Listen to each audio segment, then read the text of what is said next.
जय हिंद दोस्तों, कैसे हैं आप सब। आज हम उत्तर प्रदेश के कान्हा नगरी यानी कि मथुरा के गोकुल की बात करने जा रहे हैं। यदि आप गोकुल जाने की योजना बना रहे हैं तो ये वीडियो आप लोगों के लिए काफी यूजफुल है, क्योंकि आज की इस वीडियो पे मैं आपको बताने वाला हूं कि आपको गोकुल कैसे विजिट करना है, गोकुल में हमको रुकने की क्या व्यवस्था है, गोकुल में हमको खाने पीने की क्या बंदोबस्त है, और गोकुल में हमारा कौन कौन से दर्शनीय स्थल है, कौन कौन से हमको विजिटिंग प्लेसेस में घूमना है, गोकुल घूमने के लिए हमारा साधन क्या होगा, ऑटो टैक्सी लेके घूमे या फिर हम प्राइवेट कैब लेके घूमे, गोकुल में हमको कितने दिन की ट्रिप बनाने चाहिए, साथ ही साथ गोकुल के इर्द गिर्द और भी कौन से प्लेसेस हैं जो हमको विजिट करना अनिवार्य है, गोकुल हमको कितने दिनों का प्लान करना चाहिए और कौन सा बेस्ट टाइम होता है हमको विजिट करने के लिए, ये भी जानेंगे। और वीडियो के अंत में ये भी जानेंगे कि गोकुल विजिट करने के लिए आपको एक व्यक्ति का कुल खर्चा कितना लग जाएगा। तो दोस्तों बने रहिएगा मेरी वीडियो में, एक एक करके सारी बातों को मैं विस्तारपूर्वक वर्णन करूंगा, जिससे आपको गोकुल यात्रा करने के लिए काफी सहूलियत मिले और आपका कुल खर्चा भी कम आ जाए। तो चलिए दोस्तों बिना विलंब किए वीडियो को आरंभ करते हैं और सबसे पहली बात जानते हैं कि गोकुल हमको कैसे पहुंचना है। दोस्तों गोकुल हमारा मथुरा सिटी का एक छोटा सा टाउन है, जहाँ पे श्री कृष्ण जी का बचपन बीता था और साथ ही साथ श्री कृष्ण जी वहां पे रेती से खेलते थे। ये वही स्थान है जहाँ पे गोकुल ने बचपन बिताया था और इसके पश्चात वो नंदगांव के लिए निकल गए थे। तो गोकुल दोस्तों आपका इसीलिए फेमस है, जो कि हमारे कन्हैया जी वहां अपना समय बिताए थे, उनका बचपन बीता था, साथ ही साथ उनका क्रीड़ा स्थल भी है। हर एक चीजें मैं आज की वीडियो में आपसे चर्चा करूंगा। तो चलिए बात करते हैं कि गोकुल पहुंचने के लिए आपके पास मेजर दो ऑप्शन है। पहले ऑप्शन की अगर मैं बात करूं दोस्तों तो वो है आपका बाई ट्रेन का। दोस्तों यदि आप ट्रेन से आना चाहते हैं तो आपका नियरेस्ट रेलवे स्टेशन जो है वो है आपका मथुरा जंक्शन रेलवे स्टेशन।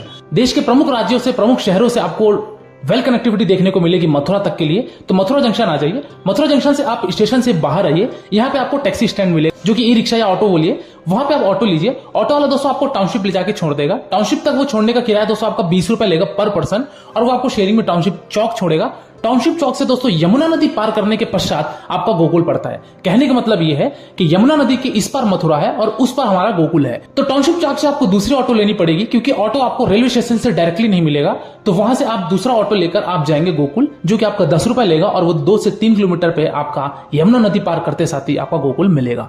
तो दोस्तों हम पहुंच चुके हैं गोकुल, अगर आप बाई ट्रेन आना चाहते हैं। दूसरे ऑप्शन की अगर मैं बात करूं दोस्तों तो वो है आपका बाई फ्लाइट का। दोस्तों यदि आप फ्लाइट से आना चाहते हैं तो यहाँ पे आपके पास 2 मेजर एयरपोर्ट आते हैं। तो वो है दोस्तों आपका आगरा का एयरपोर्ट, जो कि आगरा से लगभग आपकी दूरी 50 से 60 किलोमीटर होती है, और आप आगरा से डायरेक्ट बाई रोड डिस्टेंस तय करके आप गोकुल पहुंच सकते हैं। दूसरे ऑप्शन की अगर बात की जाए वो है आपका इंदिरा गांधी इंटरनेशनल एयरपोर्ट दिल्ली, यानी कि दिल्ली एयरपोर्ट से भी अगर आप गोकुल आते हैं तो आपको तकरीबन 160 से 170 किलोमीटर की दूरी पड़ेगी और आप फाइनली गोकुल पहुंच जाएंगे। तो दोस्तों ये बातें थी कि आपके पास कौन कौन से साधन है गोकुल पहुंचने के लिए। चलिए दोस्तों बात करते हैं कि हम गोकुल पहुंच चुके हैं, अब हमको गोकुल में रुकने की क्या बंदोबस्त है और हमको खाने पीने की क्या बंदोबस्त है, इसकी भी चर्चा करते हैं।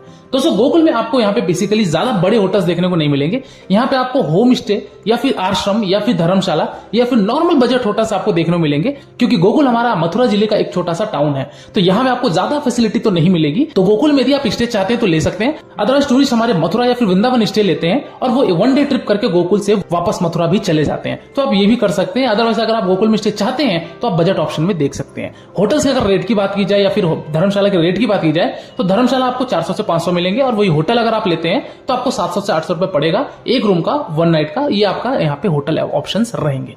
वही अगर मैं बात करूं खाने पीने की तो दोस्तों गोकुल में ज्यादा बड़े रेस्टोरेंट तो यहाँ पे देखने को नहीं मिलेंगे। वहां पे आपको हर तरीके के शुद्ध भोजन, शाकाहारी भोजन आपको मिल जाएंगे, जिसका रेट आपका 100 रुपए से 150 रुपए पर थाली के हिसाब से होगा, और आप भोजन भी ग्रहण कर सकते हैं। चलिए दोस्तों अगली बात करते हैं कि गोकुल में हमारा दर्शनीय स्थल कौन कौन से हैं और हमको किस तरीके से कौन से सीक्वेंस हमको फॉलो करना चाहिए। दोस्तों गोकुल में आपको सबसे प्रथम जाना है यहाँ पे रमन रेती मंदिर। दोस्तों रमन रेती आश्रम भी बोल लिए चाहे रमन रेती मंदिर बोलिए, एक ही मतलब है। गोकुल से दोस्तों आपकी जो रमन रेती की दूरी है वो लगभग 2 किलोमीटर की पड़ जाती है। यहाँ पे रमन रेती में सबसे पहले आपको एंट्री गेट से पहले आपको जूता काउंटर मिलेगा। वहां पे आपको जूते चप्पल वहां पे निःशुल्क मिलेंगे। वहां टोकन मिलेगा। टोकन प्राप्त करके आप मुख्य द्वार से मंदिर प्रांगण में प्रवेश कीजिए। थोड़ी दूर आप जैसे ही जाएंगे तो यहाँ पे आपको बहुत ही विशाल मंदिर आपको देखने को मिलेगा, और काफी सुंदर ये हमारा रमन रेती मंदिर है। तो रमन रेती मंदिर जैसे ही आप अंदर प्रवेश करेंगे तो यहाँ पे दोस्तों आपको श्री रमन बिहारी लाल जी का मंदिर देखने को मिलेगा। श्री कृष्ण जी के दर्शन कीजिए। श्री बलराम जी की भी यहाँ पे स्टैच्यू है, यहाँ पे प्रतिमा है, और यहाँ पे राधा रानी जी की भी प्रतिमा है। तो यहाँ पे आप पहुंचिए और यहाँ पहुंचने के पश्चात आप दर्शन कीजिए। दर्शन करने के बाद आप वहां पे परिक्रमा कीजिए उस रमन रेती मंदिर का।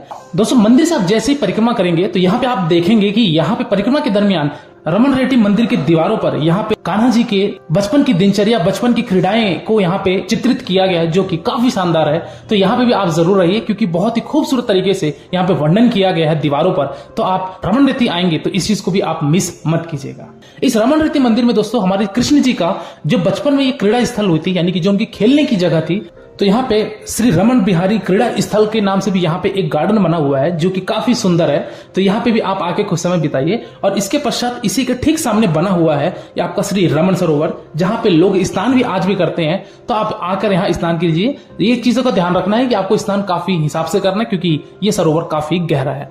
दोस्तों ये करने के पश्चात आप और आगे की तरफ बढ़ेंगे तो यहाँ पे आप देखेंगे कि हमारे श्री रमन बिहारी लाल जी के टेम्पल के अंदर कुछ लोग मजीरा बचाते हुए, झूमते हुए, यहाँ पे राधे राधे कहते हुए आपको नजर आएंगे।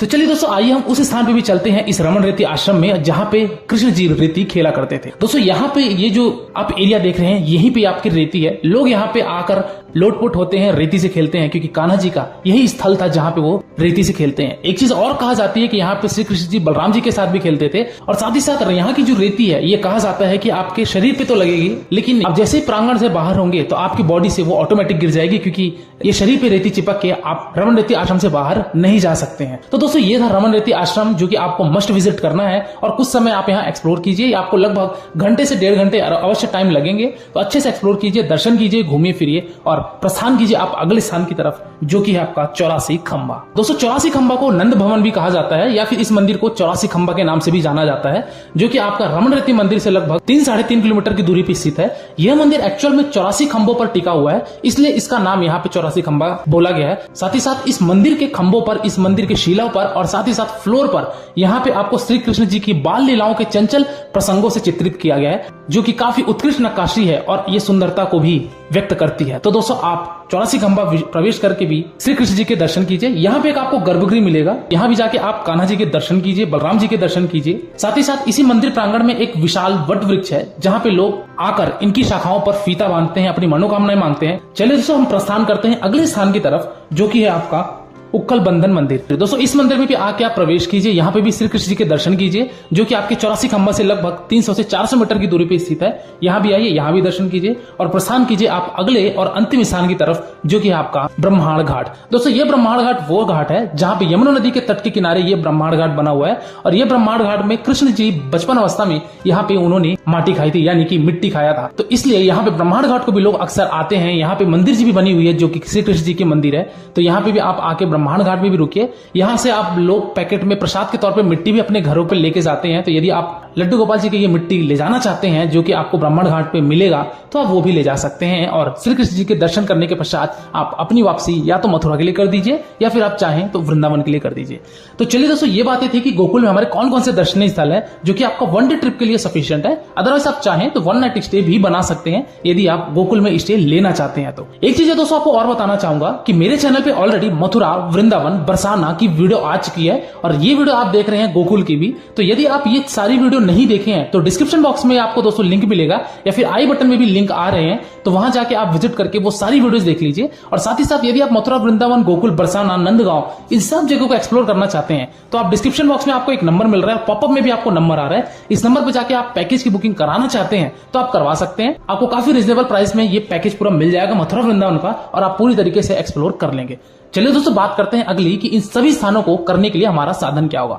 तो दोस्तों जैसे कि मैंने बताया कि गोकुल पहुंचेंगे, तो गोकुल पहुंचने के पश्चात दोस्तों वहां पे आपको ऑटो टैक्सी मिल जाएंगे। ऑटो टैक्सी वाले दोस्तों आपका 300 से 400 रुपए लेंगे, और ये सब चारों पांचों मंदिर को घुमाने के पश्चात आपको वापस से गोकुल पे ड्रॉप कर देंगे। तो दोस्तों आपका बेस्ट माध्यम है कि आप वहां पे ई रिक्शा ले लीजिए या फिर ऑटो ले लीजिए, और उसी से आप सारे गोकुल को कवर कर लीजिए। चलिए दोस्तों अगली बात करते हैं कि गोकुल आने के लिए सबसे अच्छा और उचित समय कौन सा होता है। तो जैसा कि आप सभी को पता होगा कि मथुरा की होली, वृंदावन की होली और मथुरा की जन्माष्टमी ये काफी प्रसिद्ध है। तो दोस्तों गोकुल में ये 2 पर्व में अगर आप आएंगे तो आपको काफी ज्यादा रश देखने को मिलेगा। चाहे आप किसी भी स्थान पे चले जाइए, चाहे मथुरा, वृंदावन, बरसाना या गोकुल, कहीं भी चले जाइए, तो आपको होली में और आपको जन्माष्टमी में ये 2 पर्व में काफी ज्यादा भीड़ देखने को मिलेगी। क्योंकि ये हमारा लड्डू गोपाल जी का पर्व होता है। अदरवाइज आप ऑफ सीजन में आना चाहते हैं तो फिर आप ये 2 पर्व को छोड़ के कभी भी आ सकते हैं। चलिए दोस्तों, अगली बात करते हैं और अंतिम बात करते हैं कि इस पूरे गोकुल यात्रा को करने के लिए हमारे एक व्यक्ति का कुल खर्चा कितना लग जाएगा। तो दोस्तों, यदि आप एक दिन का स्टे बनाते हैं और आप 1 नाइट 2 डेज रुक कर पूरा गोकुल घूमना चाहते हैं तो आप ये मान के चलिए कि एक व्यक्ति का आपका मैक्सिमम टू मैक्सिमम 1000 रुपए खर्चा आएगा